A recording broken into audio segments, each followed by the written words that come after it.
Hi అండి. నేను మీ బందర్పిల్ల. అందరూ బాగున్నారా? ఈ బందర్పిల్ల ఏంటి మామిడికాయలతో ఆడేసుకుంటున్నాను అనుకుంటున్నారా?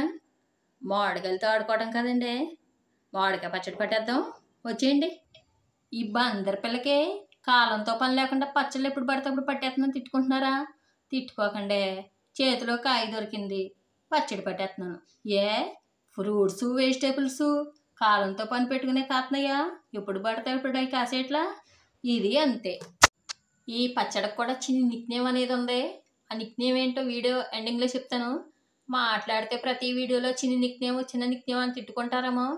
ఏ మనుషులకి కుక్కలకి నక్కలకి పిల్లులకి లేనుగా ఈ కర్రీస్కి పచ్చళ్ళకి నిక్నేములు ఉండవంటారా? అవునో కదా కామెంట్ చేసేయండి. నేను తీసుకున్న 4 మామిడికాయలకి కొలతండి ఇది.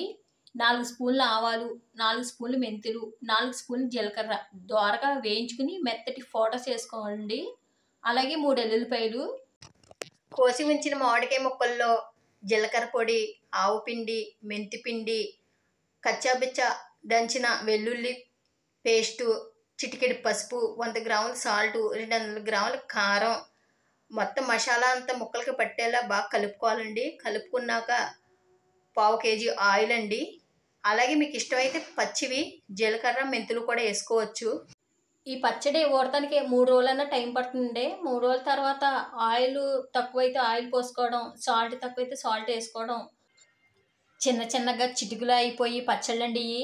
బొబ్బాస్ ఆవకాయ, దోస ఆవకాయ, క్యారెట్ ఆవకాయ, క్యాలీఫ్లవర్ ఆవకాయ, ఉసిరి ఆవకాయ, చింతగుళ్ళ ఆవకాయ, పండుమిర్చి ఆవకాయ, ఇలా చిన్న చిన్నగా చిటికలు అయిపోయి పచ్చళ్ళు ఎన్నో రకాలు ఉన్నాయండి.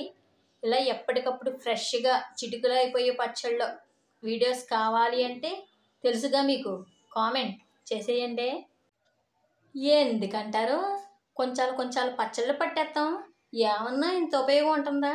ఆ పచ్చళ్ళు పడటానికి మనం పడ్డ కష్టం ఎంత, ఆ ఖర్చు ఎంత? మనం పడ్డ కష్టం పక్కన పెట్టినా ఖర్చు గురించి కూడా ఆలోచించకపోయినా పచ్చళ్ళు పట్టిన నెలలే నిల్వాగుతున్నాయి అంటారా?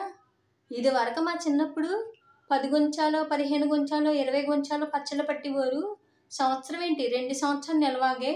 ఇప్పుడు పచ్చళ్ళు పట్టిన నెలలు కూడా నిల్వాగట్లేదు. అవునా కదా?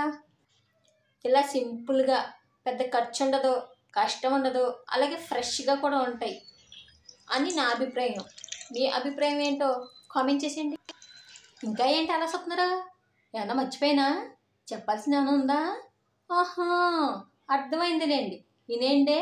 ఎంతకే ఈ పచ్చడి నామకరణం తణుకు ఆవకాయ అండి. అంటే తణుకులో తెచ్చిన ఆవకాయ కాదండి, దీని నామకరణమే తణుకు ఆవకాయ. ఇంతకే సబ్స్క్రైబ్ మర్చిపోతారా? మర్చిపోకండి.